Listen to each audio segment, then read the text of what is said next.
नमस्कार, मैं हूं महानाम धबाले। आप देख रहे हैं एबीपी लाइव।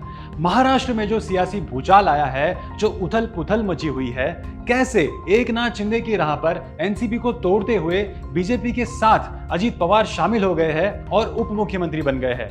यह ठीक उसी तरह हुआ जिस तरह एकनाथ शिंदे ने शिवसेना का सिंबल हथिया लिया था और असली पार्टी होने का दावा कर दिया था। उसी राह पर अब अजीत पवार भी लगे हुए हैं। लेकिन इस सब क्रोनोलॉजी का सबसे पहले किसी ने महाभूकंप के तौर पर जिक्र किया था, इसकी सबसे पहले भविष्यवाणी की थी, वो थे वंचित बहुजन आघाड़ी के राष्ट्रीय अध्यक्ष श्री प्रकाश अंबेडकर। प्रकाश अंबेडकर से हमने बातचीत की और जब हमने उनसे पूछा, उन्होंने अपने जवाब में ये कहा। देखिए कि इसमें कोई भविष्यवाणी नहीं होती है। राजनीति करनी है तो एक सब्जेक्ट आपको सीखना जरूरी है, वो है लॉजिक, इंडक्टिव लॉजिक और डिडक्टिव लॉजिक। जी, कब किसको इस्तेमाल करना, हर किसी के पास उतनी बुद्धि होती है।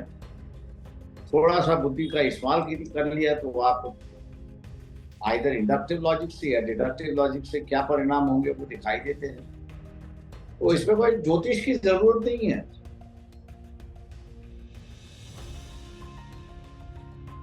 जिस तरह से आदमी के कदम चल रहे वो कदम ही बता देते कि उसकी दिशा कौन सी है। तो उसमें मुझे कोई अचंभा नहीं है कि इतना हो रहा, और कुछ होगा और बहुत सारा होगा। उन्होंने अपने बयान में यह साफ बता दिया कि कब किसको इस्तेमाल करना है। यह इंडक्टिव और रिडक्टिव लॉजिक पॉलिटिक्स का पैतरा है। यह कोई भविष्यवाणी नहीं थी। जिस तरह के कदम अजीत पवार उठा रहे थे, यह तो होना ही था। महाराष्ट्र में उद्धव ठाकरे गुट के शिवसेना और प्रकाश अंबेडकर के वंचित बहुजन आघाड़ी का गठबंधन है और कुछ दिनों पहले प्रकाश अंबेडकर ने तेलंगाना के मुख्यमंत्री बीआरएस के अध्यक्ष केसीआर से भी बातचीत की थी। इस पर उन्होंने यह बताया।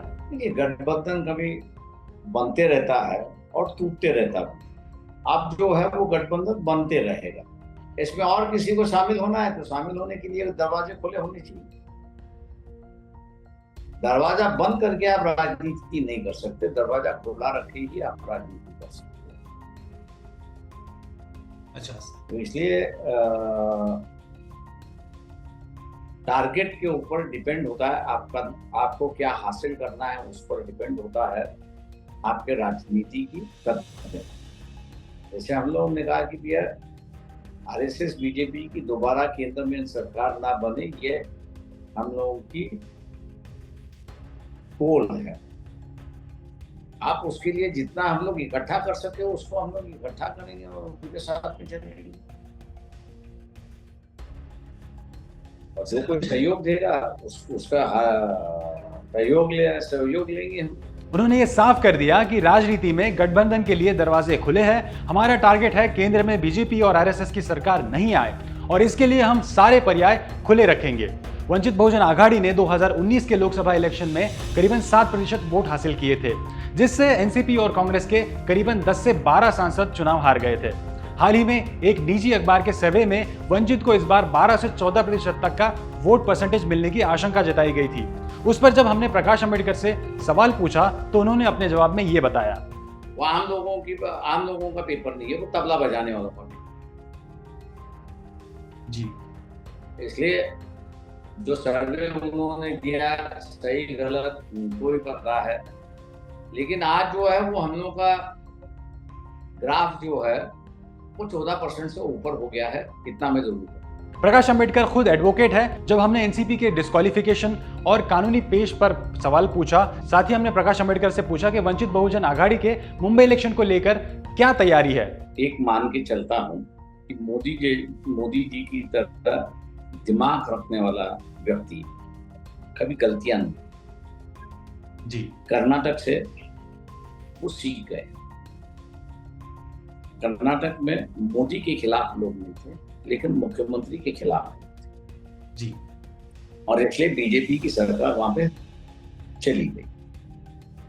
अब अप्रैल 2024 के पार्लियामेंट के चुनाव के पहले राजस्थान के चुनाव में कि जहाँ बीजेपी की स्थिति अच्छी नहीं है, मध्य प्रदेश में है जहां पर लोग आएंगे ऐसे की उम्मीद नहीं लग रही है। उड़ीसा जो है वो आएंगे ही नहीं।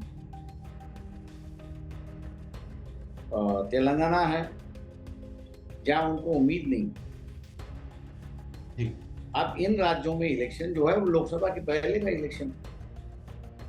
जी आप 4 राज्यों में हार के अगली बार आप लोकसभा का चुनाव जीतेंगे, ये तो नामुमकिन है। लोगों की ज़हनियत और लोगों की सोच बदल गई, और ज़हनियत और सोच बदलने की वजह से इनका आने का नहीं है। और इस बात को मैं समझता हूँ कि मोदी जैसे होशियार व्यक्ति जो है वो तुरंत समझते हैं, और इसलिए इन चुनावों के पहले वो इलेक्शन लेंगे पार्लियामेंट का, क्योंकि उनकी छवि अभी तक लोगों में सही है, ऐसा मैं मानता हूँ। ऑपोजिशन में उन पर डेंट नहीं किया है, हालांकि उनकी छवि इशू उठाएंगे तो पूरी तरह से मुख्य उतना साहस विरोधी दल अभी तक दिखा नहीं रहा है। उन्होंने साफ कहा कि विपक्ष ने भाजपा सरकार को ज्यादा डेंट नहीं किया है और हम पूरी तरह से बीजेपी को अलग अलग मुद्दों पर घेरने की कोशिश कर रहे हैं। हमने आगे जब उनसे पूछा कि आपने उद्धव ठाकरे को गठबंधन के लिए अल्टीमेटम देने की बात कही है, तब अपने जवाब में उन्होंने ये साफ साफ कह दिया। एक तरफ मैं उद्धव जी को अल्टीमेटम दे रहा है, एंकर कह रहा है जी, और दूसरी तरफ हमने जो बयान दिया वो रिपीट हो रहा है।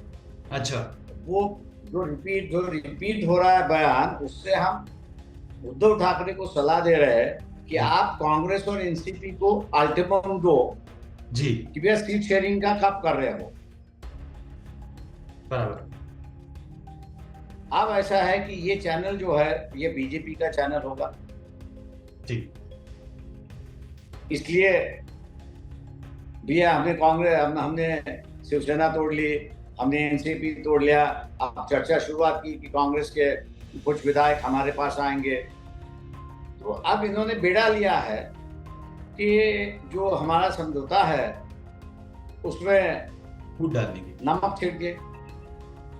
नमक छिड़के और फूट होती क्या देख लो। तो ऐसे विधायकों का जो ऐसे चैनल जो है वो अपना टीपीआर खुद ही यूज करते हैं। प्रकाश अंबेडकर ने साफ कर दिया कि जल्दी से जल्दी सीट शेयरिंग की जाए, और उन्होंने ये भी बताया कि उद्धव ठाकरे को उन्होंने सलाह दी है कि वो कांग्रेस और राष्ट्रवादी शरद पवार गुट से गठबंधन के लिए बात करे और फैसला ले। आने वाले समय में मुंबई महानगर पालिका का इलेक्शन है, कौन किसको तगड़ी फाइट देगा ये देखना दिलचस्प होगा। महाराष्ट्र उत्तर प्रदेश के बाद दूसरा सबसे बड़ा राज्य है और भाजपा लोकसभा के दृष्टिकोण से महाराष्ट्र की 48 सीटों पर अपनी पैनी नजर रखी हुई है। ऐसी अन्य खबरों के लिए देखते रहिए एबीपी लाइव। तब तक के लिए मैं महानाम धवाले आपकी इजाजत लेता हूं। नमस्कार।